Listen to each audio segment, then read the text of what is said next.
শোনো, তুমি হলো আমার হাজবেন্ড আর ও হলো আমার বয়ফ্রেন্ড।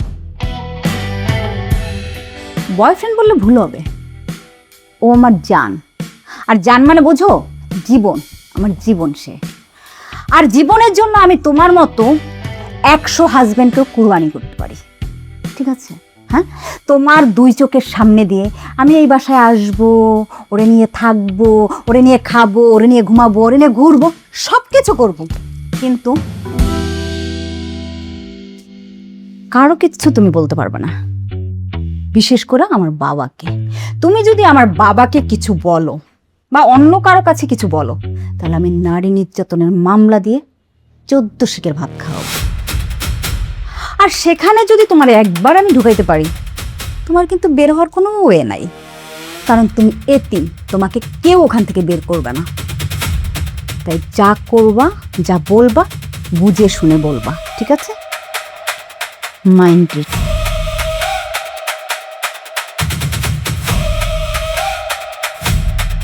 চলো।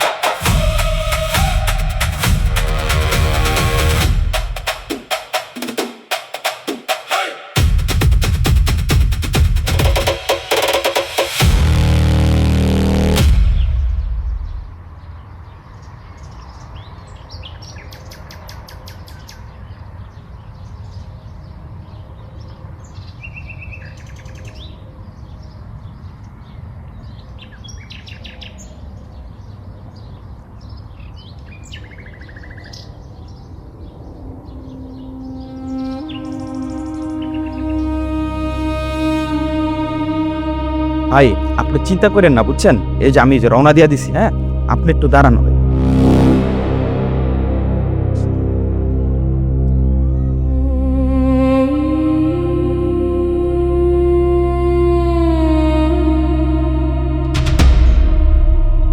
মিজান ভাই, আপনি এই জায়গায়, আপনার এই অবস্থা কেন? মিজান? কে মিজান? কে মিজান মানে?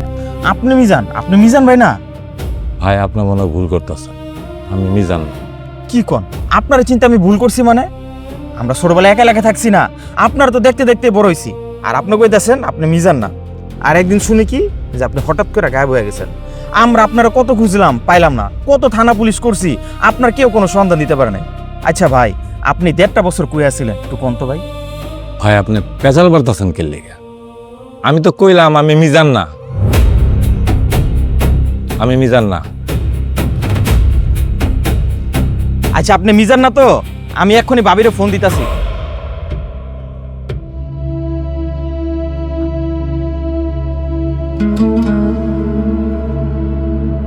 ভাই,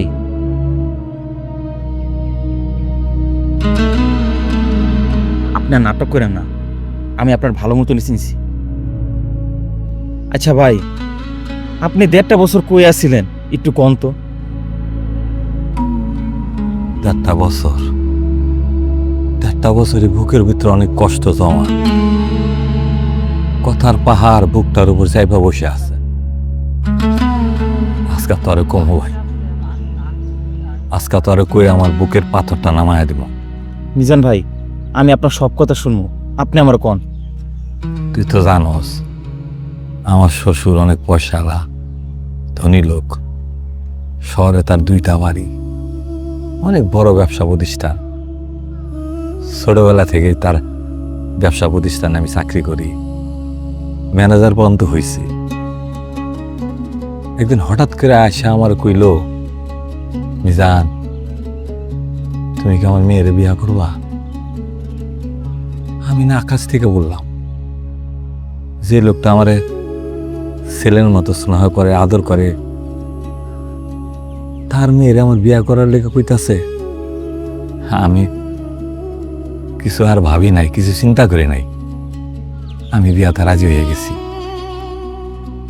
তুই তো জানোস আমার মা নাই, বাপ নাই, এতিম মানুষ। তার কাছে থেকে আমি বড় হয়েছি। তার মেয়েরে যদি বিয়া করি, তাহলে আমার বাকি জীবনটা ভালো কাটবো, সুখে কাটবো। কিন্তু বিয়ার পর থেকে আমার আযাবের জীবন শুরু হয়েছে। আমি একটা জিনিস লক্ষ্য করলাম, বিয়ার 7 দিন হয়ে গেল, আমি তার কাছে যাইতে পারি না, সে আমার কাছে আসে না, আমার জামাইয়ের কোনো মর্যাদাই দেয় না, আমার সাথে খারাপ ব্যবহার করে, অপমান অপদস্থ করে কথা কয়। চমকি, আমার দোষটা কি আমার বলবা? তুমি কি আমার পছন্দ করো না? আমারও যদি তুমি পছন্দ না করো তাহলে বিয়ে করলা কেন?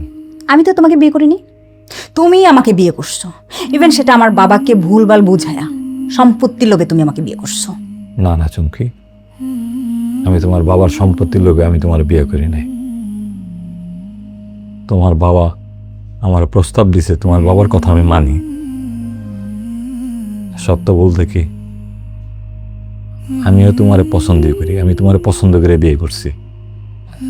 যাই হোক, আমরা তো এখন স্বামী স্ত্রী, তুমি আমার বউ, আমি তো তোমার কাছ থেকে স্বামীর অধিকার পাই, তাই না? এক চিমটিও না, এক চিমটিও তোমাকে আমি স্বামীর মর্যাদা দিব না। তুমি আমাকে বিয়ে করছো, এই সুখ মনে মনে নিয়েই সারা জীবন কাটায় দাও। আমি তোমাকে কখনোই স্বামীর মর্যাদা দিব না। দেখো চুমকি, তুমি তো জানো এই দুনিয়ায় আমার কেউ নাই। আমি অনেক আশা নিয়ে তোমার বিয়ে করছি, তোমার নিয়ে বাকি জীবনটা সুখে কাটানো। তুমি চুমকি, এইভাবে আমার জীবনটা তুমি ধ্বংস করে দিও না।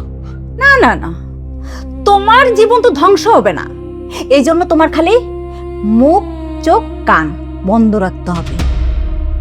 এগুলো বন্ধ রেখে খালি চলতে থাকো, তোমার কিচ্ছু ধ্বংস হবে না। হ্যাঁ, ঠিক আছে? আর ধৈর্য ধরো, ধৈর্যের ফল কিন্তু মিষ্টি হয়। আসি, বাই বাই।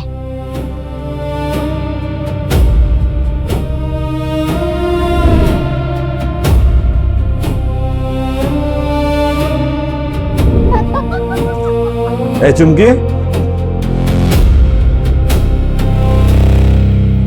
উনি কে?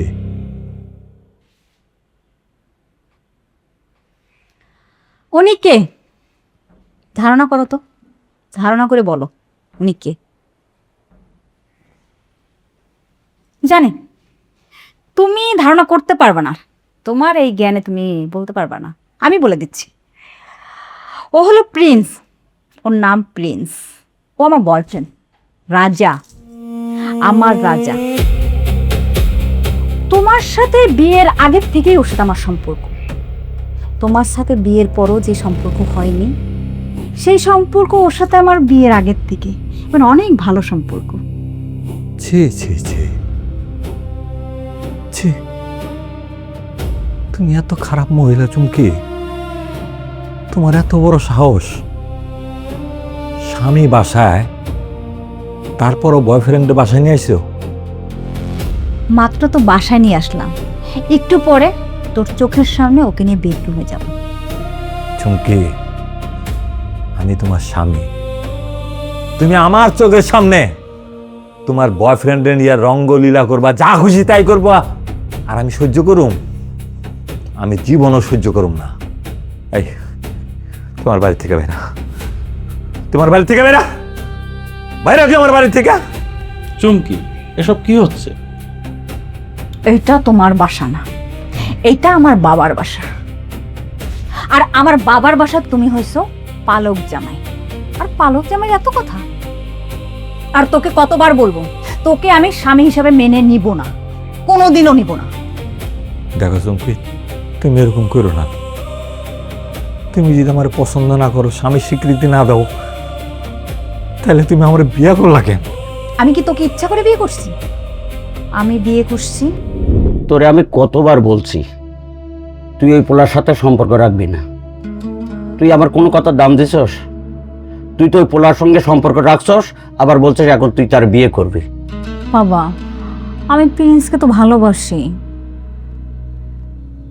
তারা ছাড়া আমি বাঁচবো না, আমি ওকেই বিয়ে করতে চাই। বাবা দেখ, ওই ছেলের নাম প্রিন্স। প্রিন্স হইলেও ও আসলে একটা ফকিন্নি। ওর দেয়ার মতো কোনো বাপ মার পরিচয় নাই। ও একটা নেশাগ্রস্ত ছেলে, ফালতু ছেলে। তারপরে দুদিন পর পর ও জেলে যায়। বাবা তুমি তো জানো ও রাজনীতি করে, আর যারা রাজনীতি করে তাদের নিয়ে তো অনেক ধরনের ষড়যন্ত্র চলে, মিথ্যা মামলা দেয়, আর এইসব মিথ্যা মামলায় তো ও আসামি হয়ে যায়, এই জন্য ওর জেলে যেতে হয়। কিন্তু ও বাবা কিন্তু অনেক ভালো ছেলে বাবা, আমি ওকেই বিয়ে করব। শোন, এত কথা শোনার সময় আমার নেই। আমি তোর বিয়ে ঠিক করে ফেলেছি। ছেলে সৎ এবং খুবই পরিশ্রমী, সে অন্য কেউ না, আমার ম্যানেজার মিজান। কি কি বললা? আমি তোমার অফিসের ওই 2 টাকা ম্যানেজারকে বিয়ে করব? জীবনও না। সে তো একটা ফকিন্নি, তার কি আছে? হ্যাঁ, তার বাবা মার কোনো পরিচয় আছে? সে তো একটা এতিম। আমার জীবন থাকতো আমি তাকে বিয়ে করব না। তুই যদি ওই ছেলেকে বিয়ে না করস, খোদার কসম আমি তোকে ত্যায্য করম। বাবা আমার সম্পত্তির একটা কানা করিও তুই পাবি না। আর তুই ভালো করে জানোস আমার জবানের কিন্তু একটা দাম আছে, আর সেই জবানকে পুঁজি করেই আজ আমি ছোট থেকে এত বড় ব্যবসায়ী হয়েছি। কথাটা মনে রাখিস। হো, তুমি আমারে পছন্দ করো না, আমারে তুমি বিয়ে করতে চাও নাই। তোমার বাবা আমার সাথে জোর করে তোমার বিয়ে দিছে। তুমি এই ছেলের পছন্দ করো, ওরে বিয়ে করতে চাইছিলা, সেটা তুমি আমারে কইতা, আমি তোমার বিয়ে করতাম না। দরকার হলে আমি তোমার বাপের হাত পা ধইরা রাজি করতাম যাতে তোমার সাথে ওর বিয়ে দেয়। তুমি আমারে বিয়ে করে এই দুজকের মধ্যে কেন ফালাইলা চুমকি? ঠিক আছে, তুমি তো তোমার স্বার্থের জন্য আমার বিয়ে করছিলা, তুমি তোমার স্বার্থ বিয়ে থাকো, তুমি ওর উল্লাস থাকো, ভালো থাকো। আমি তোমার ডিভোর্স দিব, আমি তোমার ছেড়ে দেবো। তুমি আমাকে ডিভোর্স দিয়ে ছেড়ে দিতে চাইলো, আমার বাবা কিন্তু তোমাকে ছাড়বে না, কারণ তুমি তার আদরের একমাত্র কন্যাকে বিয়ে করছো, আর তাকে 1 মাসের মাথায় তুমি ডিভোর্স দিয়ে দিবে? এটা তোমার বাবা হইতে দিবে না। তোমাকে আমার বাবা হাবিয়া দোজকে নিয়ে ফেলবে, বুঝতে পারছো? তুমি তো জানো আমার বাবার শরীরের অবস্থা তেমন একটা ভালো না, সে সর্বোচ্চ 1.5-2 বছর বাঁচতে পারে। এই 1.5-2 বছর আমি আমার প্রিন্সের সাথে রোমান্স করি, তুমি চুপচাপ দেখতে থাকো। বাবা মনে করো 1.5-2 বছর পর মারা গেলে সব সম্পত্তি আমার কাছে চলে আসবে, তারপর তোমাকে আমি সম্মানে ডিভোর্স দিয়ে দিব। তুমি ডিভোর্স লেটার নিয়ে চলে যাবা। এইটুক ধরতে ধরো শোনা। ও, সময়টা কি একটু বেশি হয়ে গেল? সমস্যা নাই, আমি কমিয়ে আনতেছি। এই ধরো ডাক্তার আমার বাবাকে বলছে অ্যান্টিবায়োটিক খাইতে, আমি নাপা দিলাম। তারে বলছে মাথা ব্যথার ওষুধ খাইতে, আমি দিলাম ঘুমের ওষুধ। এইরকম উল্টাপাল্টা ওষুধ খাওয়া আমার বাবার বছর আরো আগায় নিয়ে আসবো, তখন তোমার জন্য সুবিধা হয়ে গেল। কি বলো, বুদ্ধিটা কেমন হলো? বাহ, দারুণ বুদ্ধি তো।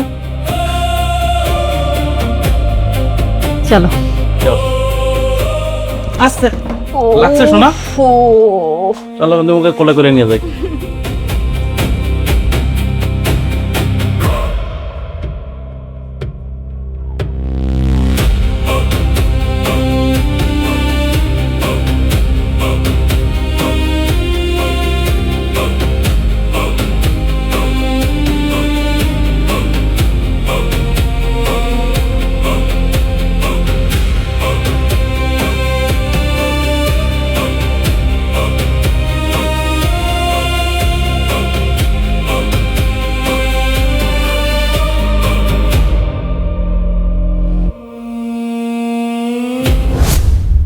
নিজের বউয়ের এরকম বেহায়াপনা স্বামী হিসাবে কি নিজের চোখে দেখা যায়?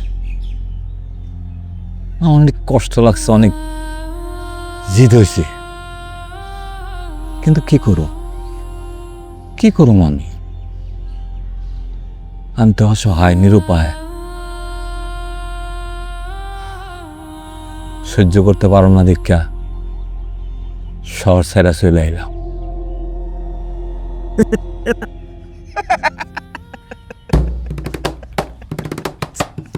মিজান ভাই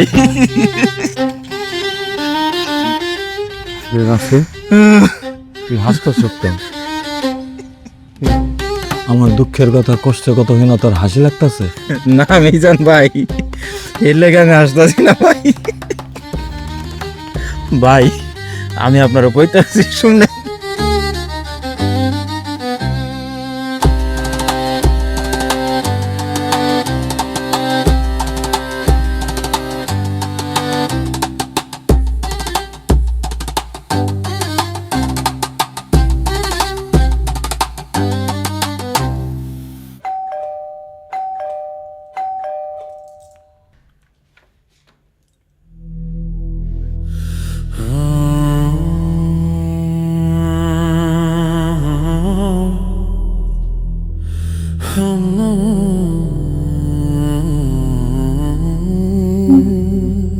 মিজান, তুমি কোথায় ছিলা?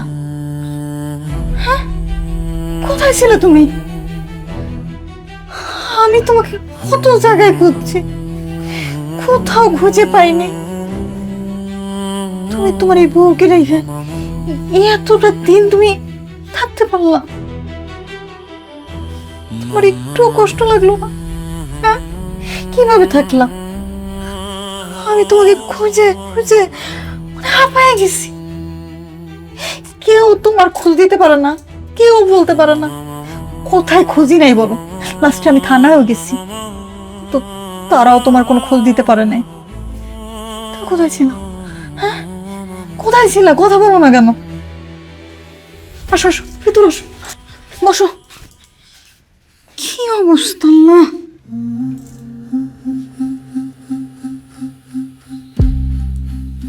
কি হাল করছে চেহারা, হ্যাঁ?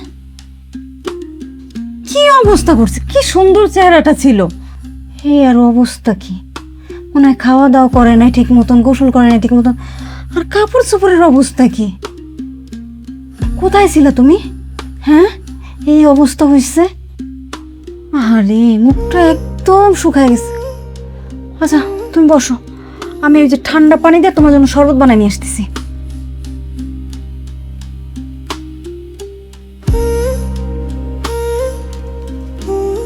নাও শরবতটা খাও।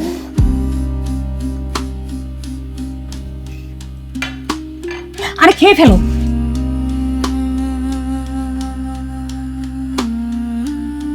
কি এটা? বাবার দলিল তোমার কাছে রেখে গেছে?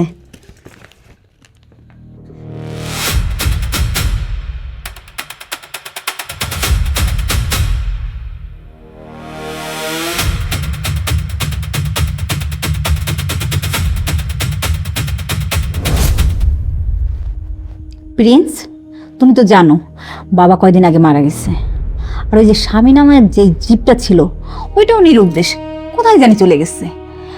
ওরে এখন ডিভোর্স দিয়ে তুমি আমি বিয়ে করে ফেলি, কারণ আমাদের পথে তো এখন আর কোনো কাটা নাই।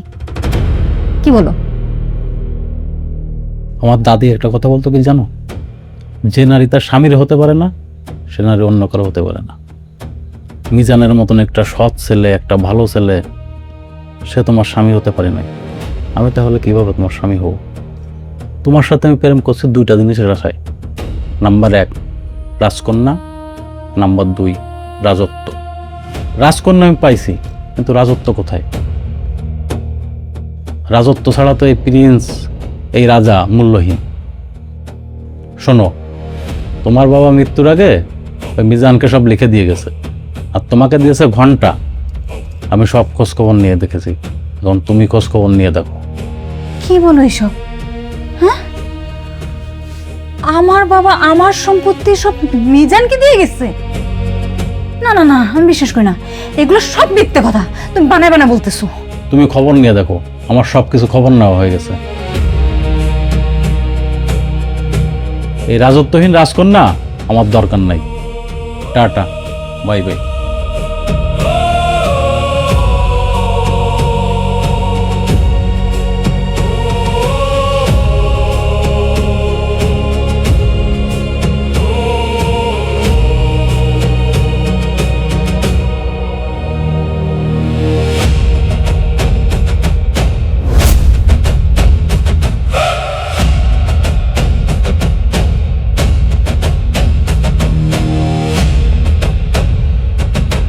তোমার বাবা যে তার সম্পত্তি কিছুই তোমার দেওয়া যায় নাই, সেটা আমি জানি।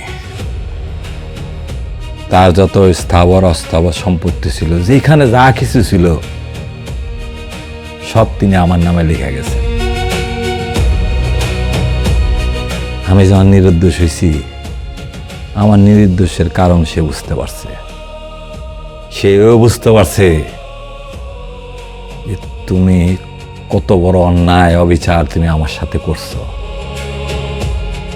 তুমি যে কত খারাপ মেয়ে, এটা তোমার বাপ বুঝতে পারছে। তাই বাধ্য হইয়া সে তার নিজের সন্তানরে সম্পত্তি না দিয়ে আমারে দিছে। তুমি আমার সাথে আর নাটক করো না চুমকি। তোমার মতো মহিলার থাকার জায়গা হইল বাজারে।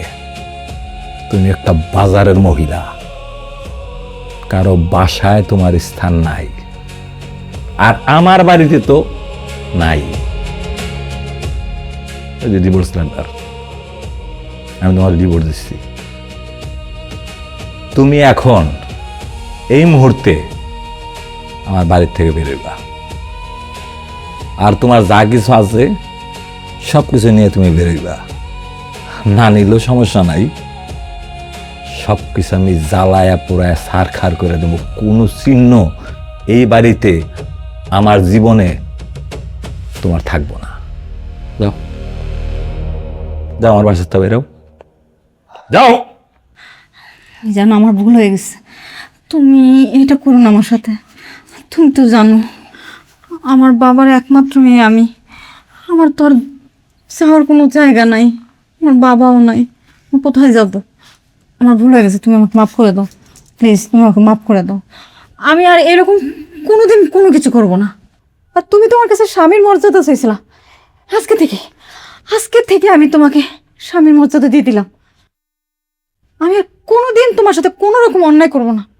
তুমি আমাকে বের করে দিও না প্লিজ, প্লিজ তুমি আমাকে বের করে দিও না। ঠিকই কইছো, তুমি আমার বিবাহিত বউ, তোমারও তো ক্ষমা করা যাইতেই পারে। তোমার তো ক্ষমা করা আমার উচিত।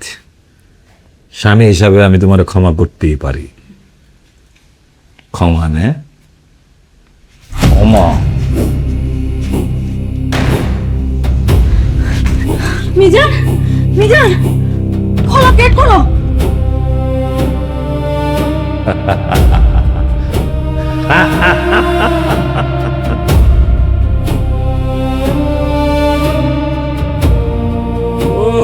Oh